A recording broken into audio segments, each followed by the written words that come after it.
Hi there, beautiful bakers. Welcome back to Grace and Bakes. Thank you so much for tuning in today. Now, the video that I'm going to do today, right? It's the Jam Tart recipe video. Now, I know I promised you this video ages back. For those of you who are watching my channel for the first time, so a few weeks back, I set up a poll where I asked what you'd rather see between a magwinya and a Jam Tart recipe. So most of the votes went to the Jam Tart, so that's what I'm gonna be posting today. I'm so sorry it's late, guys. I actually took this video like weeks back, but when it came to editing and doing the voiceover, I just wasn't getting it right. So today I finally gave myself time and just did everything, and hopefully I did it correctly. But you guys will let me know what you think at the end of the video. I really hope you enjoyed the recipe and I hope you try it out. I'll see you guys at the end. So first I'm going to be using 6 eggs. I'll use 500-gram brick of margarine. We'll be using 6 teaspoons of baking powder. I have in here half a cup of powdered milk, and then I have my 2 cups of sugar, and I have desiccated coconut, and I'm going to be using as well jam. So the desiccated coconut and jam I'm not gonna measure because it's a matter of pouring in. And I have my 6 cups of flour. So I'm going to do this recipe the way my mom taught me. I like to call it recipe of the sixes because it's like I use 6 cups of flour. I'm gonna use 6 teaspoons of baking powder. I'm gonna use 6 eggs plus 1 brick of margarine. So it's pretty easy to remember. So first I'm going to start by beating my margarine. Remember, your margarine shouldn't be too hard and it shouldn't be too runny as well. It must be softened, just soft enough to beat easily.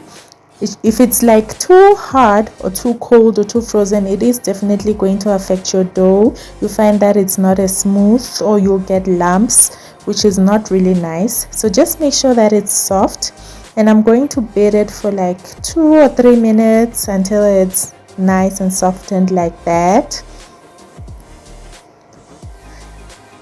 So this recipe is like a family favorite actually, because we do this like all the time. If you come to my house for a visit, I promise you're going to find Jam Tarts there, and I really love them. I don't think I'll ever stop loving them, and everyone who comes to visit loves them. So I think you're definitely going to like them too.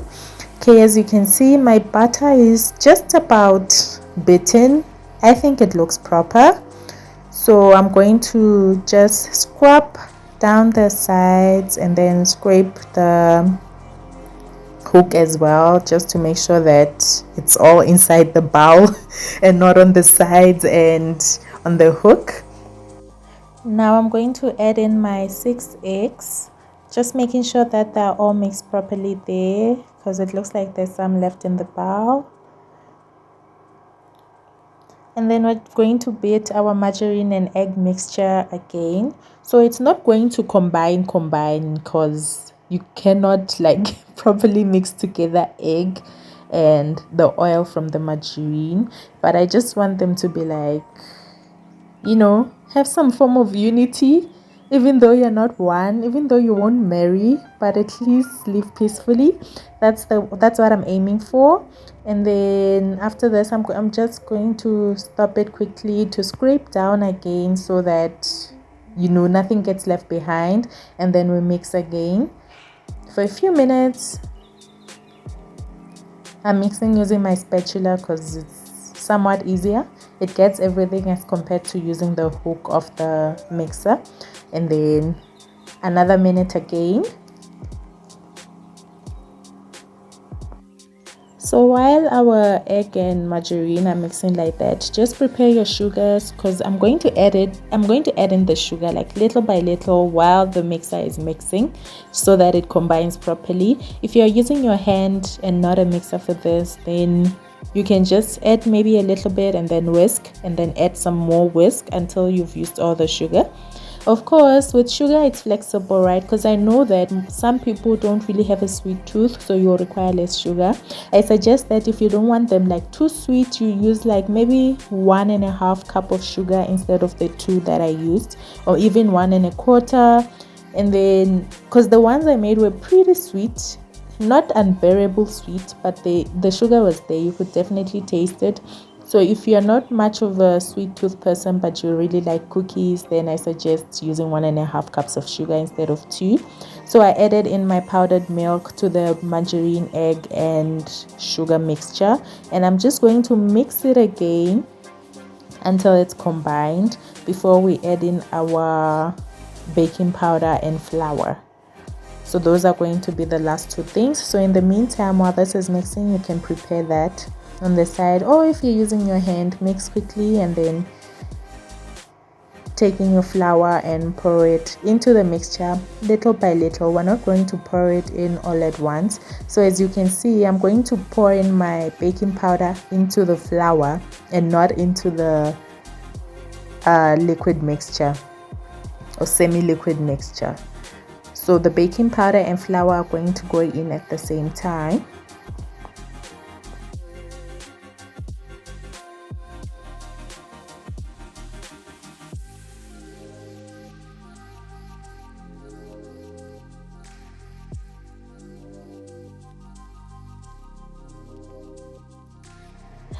So here, my girl, man, this lady, man, got a spontaneous idea. She got a last minute idea to add desiccated coconut into my batter. Okay, I love the scent of coconut and I love the crunch that it gives my cookies. So I definitely like adding it into different things, whether I'm making biscuits or scones, or throw in a touch of coconut just to give it that extra kick, because I really love it. I definitely recommend that you try it. You don't have to add coconut into this recipe, it's not a must, but if you want to try it, then yes, please. So I'm adding my flour, coconut, baking powder mixture into the liquids 1 cup at a time, or even 2 or 3 cups, just then it shouldn't be too much.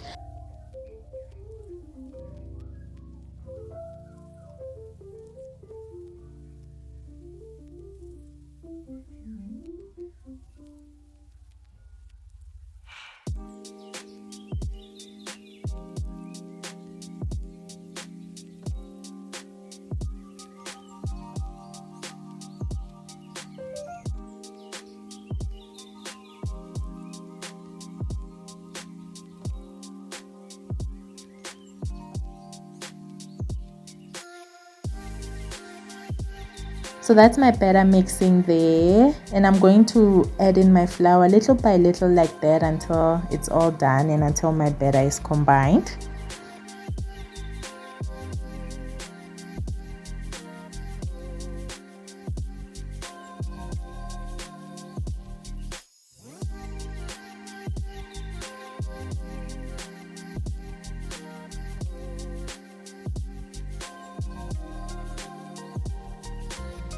And here we go. I think that's about just right. You don't want to over mix it, so it should just be smooth, you know. As soon as you get rid of the bumps, then you're good to go. You can stop mixing.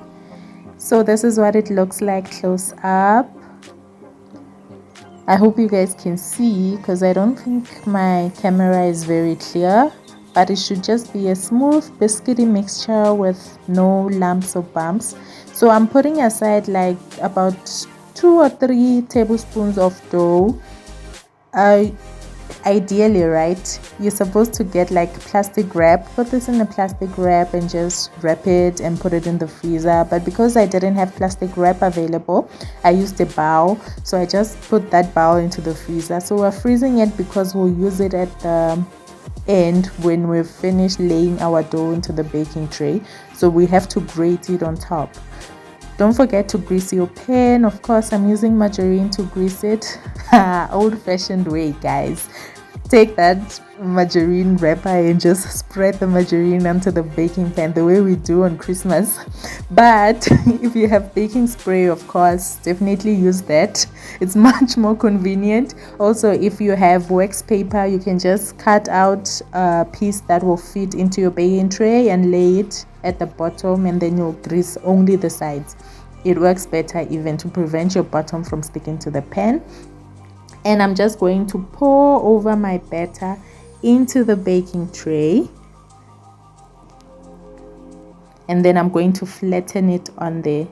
So it was very very hard to do this with a spatula. As you can see, it wasn't working, so I had to like switch it up. I ended up using a spoon. I don't know why, but for some reason the metal works better. So yeah, I used the spoon to pour my batter onto the tray, and then to flatten it I'm going to use a spatula, or you can use your hand. Make sure that your hands are clean. Just wash your hands very quickly, and then make sure that they're still wet. They shouldn't be dry. Like, leave on a little bit of water there, don't pat it off, and then just press onto the dough. It's gonna go quicker that way, but I used spatula. As you can see, it took me like a while, but it worked. And then as soon as you're done with that, you're gonna take your jam, and it's time to spread your jam on there. You can put as much as you want, guys, but not too much. Jam shouldn't be spreading out of the corners of your mouth when you eat this thing, guys, please. Just make sure that your batter is covered. It shouldn't be overflowing, it shouldn't be pouring over. So there's no precise measurement for this, it's up to you, but just make sure that your batter is covered. So as you can see, I'm spreading it all over the batter to make sure that I get every corner. And then after this, get your coconut ready. You're just going to take your coconut and you're going to pour it over, like sort of sprinkle it over the batter with jam, right? Like how I'm doing here. If you have what's this, we call it surf. What's a surf in English, guys? Please comment below. Because okay, I know surf is an English word, but I know with a strainer. But it can't be a strainer. A strainer is the one we use for macaroni. Surf, man, you know that thing that we use to serve flour and stuff, like powders, to get all the lumps remaining on the surf, and then the soft part.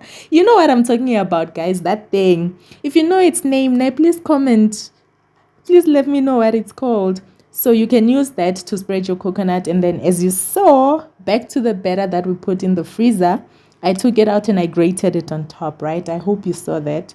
So while my batter bakes, I'm just gonna clean my workstation, and it's done, everybody. It's ready. This is what it looks like. So the bits and pieces on top should be like golden brown, and then at the bottom you should get that like white of the coconut, and then your jam on the sides is gonna be sticky, right? But it's actually very nice when you eat it. I love it. So this is my jam loaf. Let's call it a loaf for now because we haven't cut it yet. So you're going to cut it into cubes. Now you don't have to use a flat tray, right? If you want, if you have any remaining batter, you can put it into a muffin pan. It's actually very nice as well. It's more appealing when you do it in a muffin pan. So you can just put that in a muffin pan, and then put your jam, your coconut, grate your bits and pieces on top, and then into the baking oven. So we baked at 180 degrees for about 15 to 20 minutes.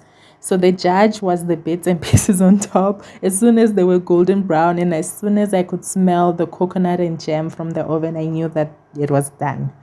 So this is what it looks like. My camera is disappointing me here, but I'll show you guys a proper picture at the end. And this is the final product. Now, if you've made it this far, you're a star. You know what? Thank you so much for staying until the end. Thank you so much for watching my recipe, for the support that you're giving me.